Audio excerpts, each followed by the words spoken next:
welcome to FIA Pure Motorsport. In this week's episode, the world's best rally drivers conquer some of the world's biggest sand dunes. The e-Rally Monte Carlo electrifies us, and we take a closer look at the new digital rally roadbook. And as always, there's much more from the FIA world of motorsport.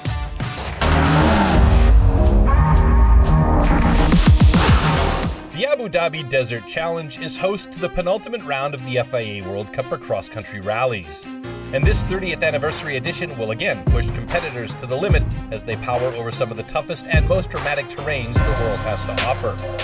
Towering dunes in the famed Rub Al Khali characterize the largest uninterrupted expanse of desert on the globe. The teams have 5 selective sections ahead of them with a total length of 1,357 kilometers, and the front runners will be looking to secure maximum points as the series heads towards the decisive phase.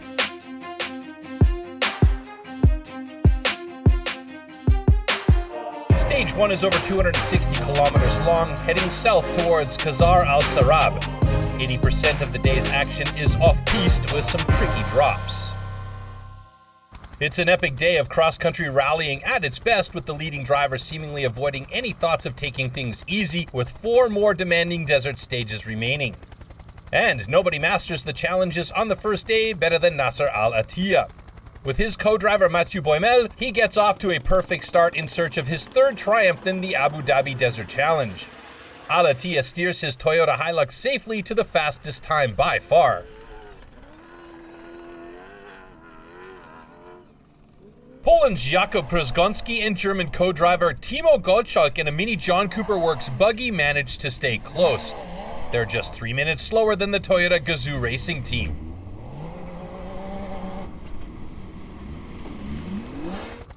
Al Attiyah's 2 closest World Cup challengers, Argentina's Lucio Alvarez and Saudi Arabia's Yazid Al-Raji, both driving Toyota Hilux overdrives, are more than 7 minutes off pace in 3rd and 4th positions respectively.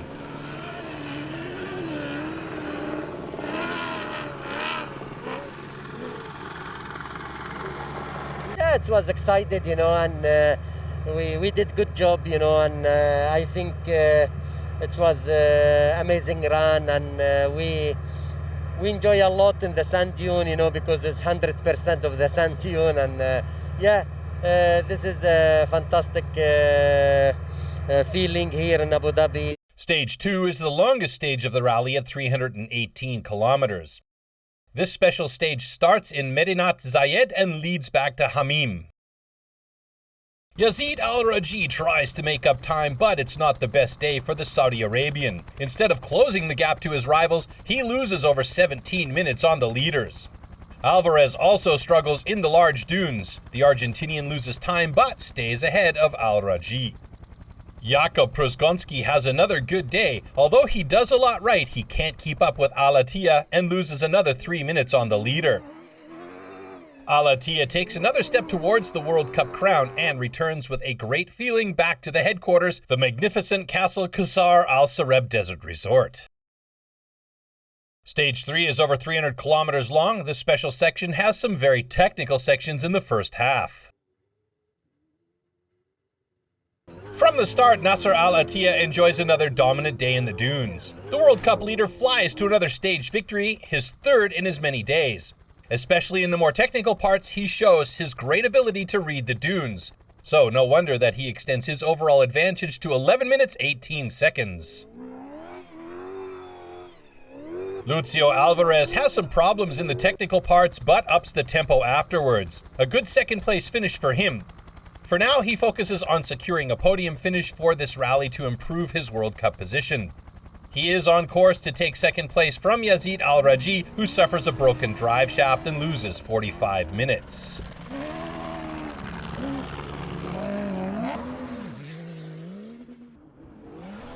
Jakub Przegonski doesn't have a good day, never getting the right feeling for the stage. The Polish driver finishes the stage behind Alvarez and Al Attiyah, but remains 2nd overall. The special section of Stage 4 is 252 kilometers long and ends in Kusawira. It doesn't present as many dunes as the days before.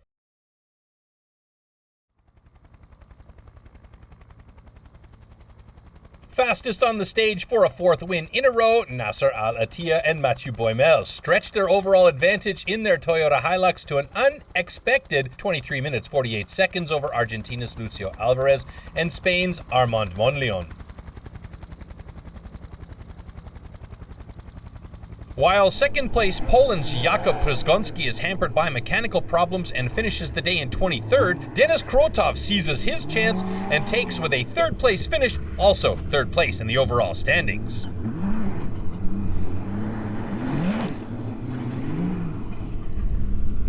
The stages was not bad,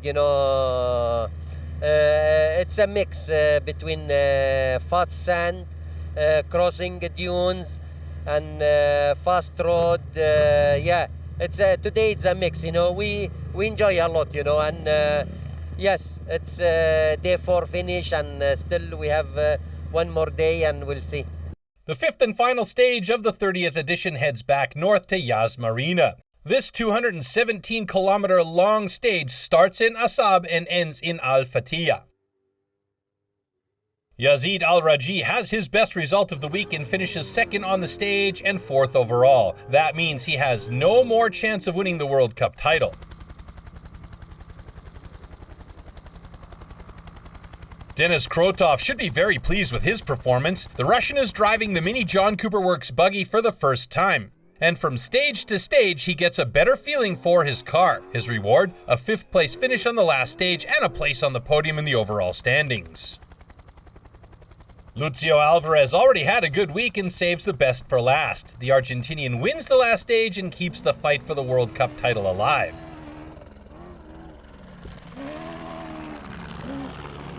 Nasser Al Attiyah and his co-driver Mathieu Boimel play it smart on the last stage. Not risking too much, they finish in 3rd position, and Al Attiyah wins his 3rd Abu Dhabi Desert Challenge. Before the last event in Saudi Arabia, Nasser Al Attiyah leads in the overall classification with 92.5 points. Only Lucio Alvarez in 2nd position has a chance to take the title away from him.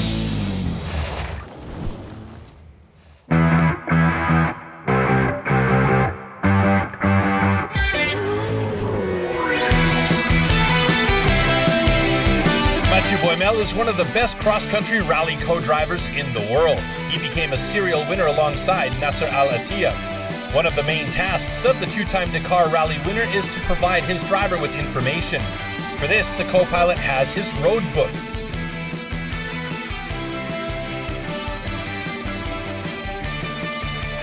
The road book describes the route by kilometer points. It contains information about the terrain and impending dangers. And of course, it also shows the course of the route with important waypoints that the participants must cross in order to reach the finish without penalties. Almost a year ago, the paper road book was replaced by a tablet, the digital road book. So the new roadbook is the digital roadbook. I will say that it's a good evolution for our sports. The first thing is that we don't have the information like before, the day before, and we cannot work on the line or try to check the difficulties of the next day, and we'll discover everything during the stage. So this is the main difference compared to the paper roadbook before. The information is only uploaded to the tablet shortly before the start of a stage. This way, all teams have the same conditions. In the past, large teams had navigation specialists, so-called map men, analyze the route of the following day in advance and in great detail. This was a decisive advantage that has now been eliminated. Now the teams get all the important details while racing at high speed through unknown terrain. In fact, you will see 2 parts when you are navigating with the roadbook. The top is only to have the control of the navigation side, so it's the direction, the speed, the control of the waypoint, the arrow with the cap, and the most important, the distance. So it's also doing the odometer. And then the bottom part is the roadbook like before we had on the paper. So we have 4 different lines and 4 different drawings that you can anticipate a little bit what will happen in the few kilometers in front of you, but not more. So during the stage, I need to analyze all this information and to try to give Nasser as fast as possible. The digital roadbook is operated with a remote control. The co-pilot also has to get used to this. I did not have any problem during the last 1 year with this digital roadbook. It's clear, the drawings are nice, the visibility is quite good. And now that we work with this remote and this kind of device for the last 1 year, I always say that I'm very happy how it works.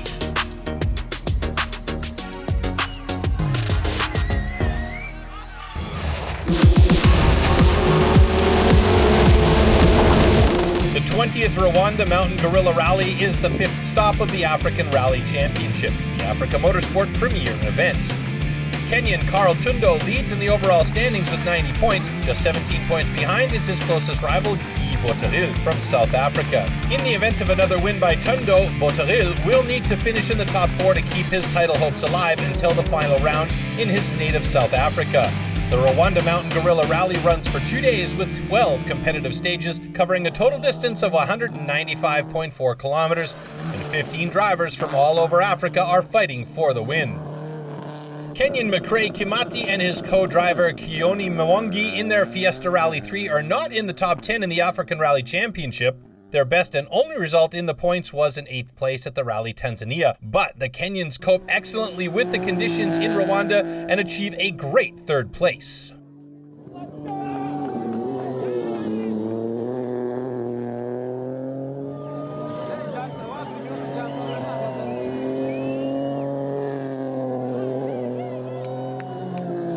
Also from Kenya are Karan Patel and Tausif Khan in their Ford Fiesta R5. They already finished in 2nd position at the Rally of Tanzania. During the 2 days in Rwanda, they are always close to 1st place, putting a lot of pressure on Carl Tundo, and even managed to win 3 of the 4 special sections on day 2.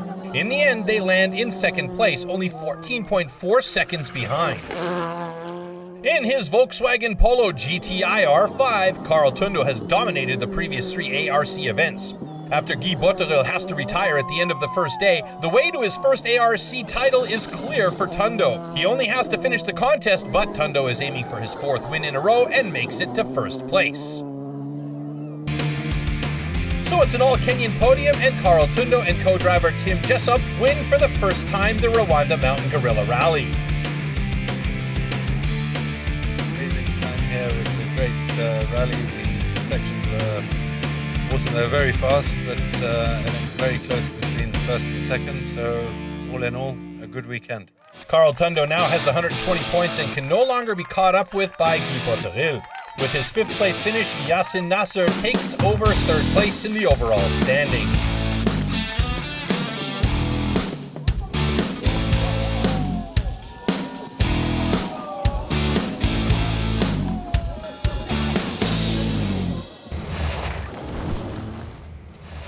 The Formula Regional and F4 Championships have crowned their champions.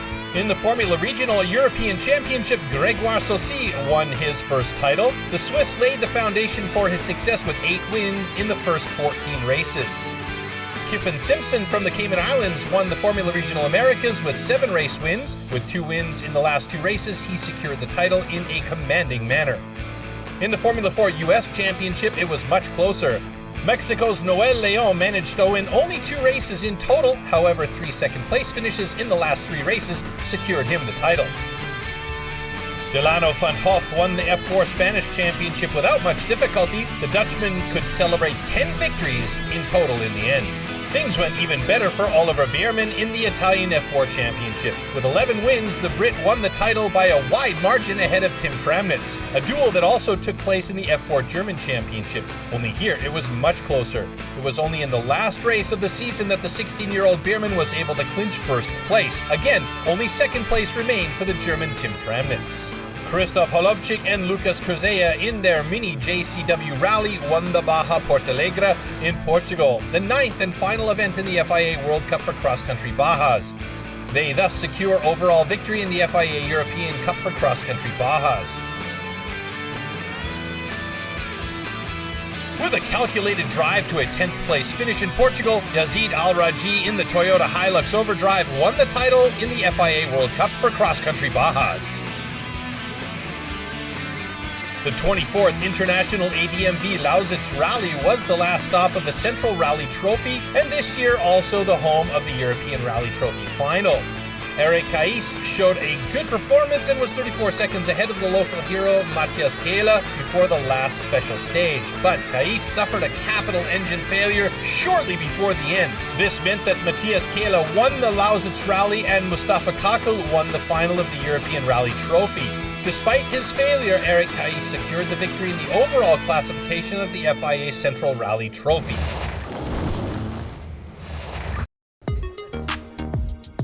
The FIA E-Rally Regularity Cup is an FIA Cup for normal road production vehicles with an electric drivetrain. The winner is determined from the combination of consumption and regularity. The goal is to drive from A to B in a precisely defined time and at the same time pay attention to consumption. The target time is based on the distance from the start and the imposed average speed. For every tenth of a second the teams are over or below this time, they get 1 penalty point. There are not only heavy fines for exceeding the speed limit, but also for slowing down in an excessive way or stopping to catch the right time. For this reason, we monitoring every point, where is the car, what is his speed, and the marshal see exactly the situation. If the car go over this speed, have a penalties. It's important for us to arrive exactly in the perfect time that this car has. This is a regularity style of drive. Must be very precise and communicate with your navigator, because you study the meters. All meter is very important. It's about the line on the road, because on the straight it's simple, but in the curves you can go with the 3 curves. You can have, 100 meters, 80 meters, and different line, it's 150 meters. So in a speed of 50, we go about 50 kilometers average. It is maybe different 2 seconds, and you must be precise on the tenth of the second.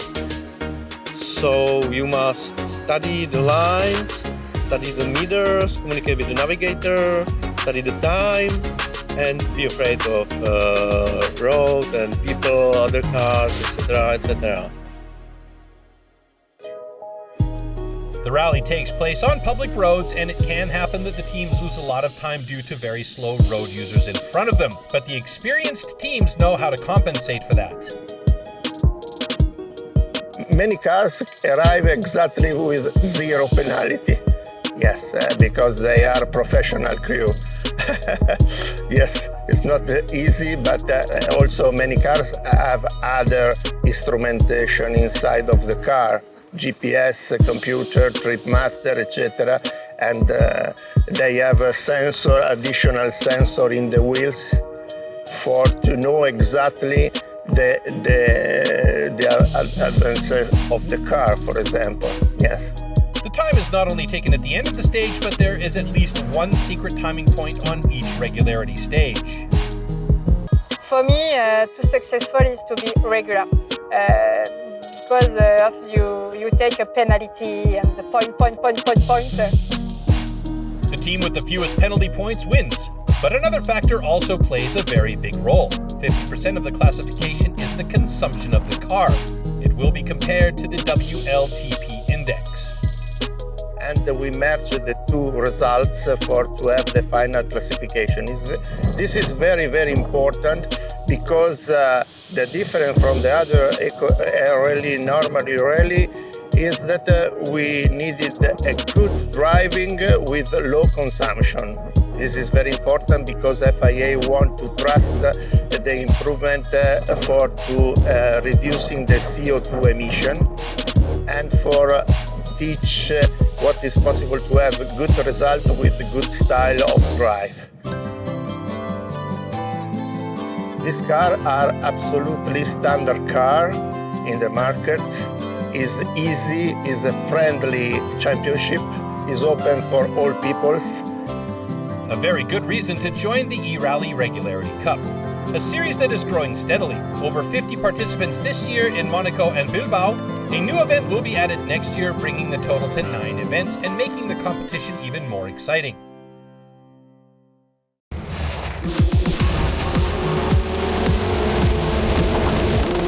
The 5th edition of the Monte Carlo E-Rally is a special one. More than 50 teams from 8 different nationalities driving electric cars and 1 hydrogen by 12 major brands take on a challenging course.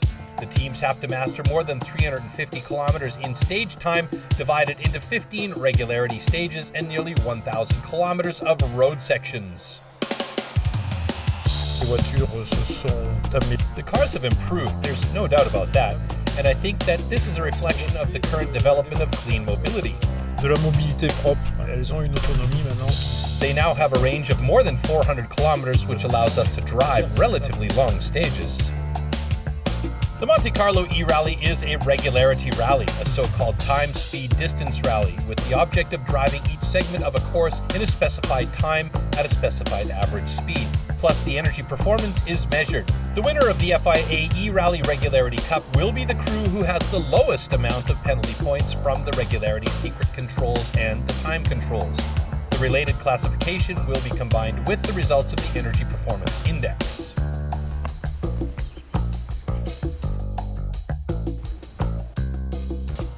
The Grand Start is held in Châteauneuf in the Loire region, the first municipal domain in France to be autonomous in green energy, a real symbol to highlight the technological potential of the vehicles entered in the event. The start of the first stage takes place at the foot of the Château du Mollard with 188 kilometers on the program.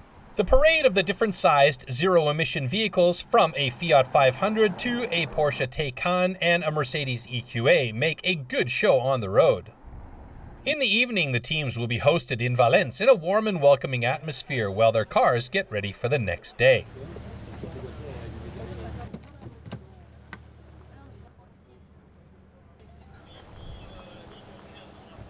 The second day starts bright and early in the morning and consists of a loop starting and finishing in Valence in the Drôme region of France. The very mountainous course with its serpentine roads places high demands on the teams when it comes to maintaining an average speed until the last meter. In the afternoon, they take on Stage 3, almost 40 kilometers between Tournesol and Mouche passes, both at an altitude of over 1,000 meters, before a return to Valence concludes the day and opens the perspectives on a 4th stage between the capital of Drôme and Monte Carlo. After 3 stages, the first 3 teams are divided by just 10 penalty points. Frédéric Lanciot and Nicolas Bourreau in their VW ID4 have the same score as Jean-Guillaume Jalin and Stéphane Laureau in their Skoda Enyaq. On the next day, it's time to say goodbye to Valence and head south. The day's program includes 4 regularity stages through the Mort Massif and the Maritime Alps in the Var region for arrival in Monaco in the evening. All in all, approximately 500 kilometers. After crossing 17 French departments from north to south, all cars arrive in Monaco on Friday evening. Obviously, the passage to the port to the headquarters of the Automobile Club de Monaco has already given a little taste of victory to those happy to reach the last city of the rally, even if the event is still far from its final point. And this is one of the novelties of this 2021 edition: no restricted parking at the foot of the rock. Competitors can take advantage of the numerous charging stations. Monaco has both public car parks and outdoor parking spaces reserved for electric cars. The last day starts at Quai Rainer III in the heart of Monaco. 360 kilometers lie ahead of the teams. Like all the special stages since the beginning of the event, the layout has been studied to pose difficulties on the crews, with breaks in rhythm and differences in terrain that make it tricky to maintain an average speed.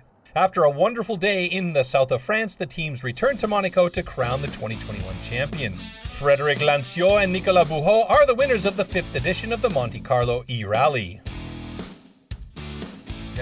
Yeah, we're the winners, and it's a lot of emotions for us. For the moment, I haven't realized it really. We don't realize it at all. We don't believe it yet. Of course, it's a dream come true for us. It's magical. That's it for today and for this year. FIA Pure Motorsport will be back in 2022, again with the whole spectrum of the FIA world of motorsports news, action, and info. We hope you enjoyed this season, and we hope you'll join us next season. Till next time, take care, everybody, and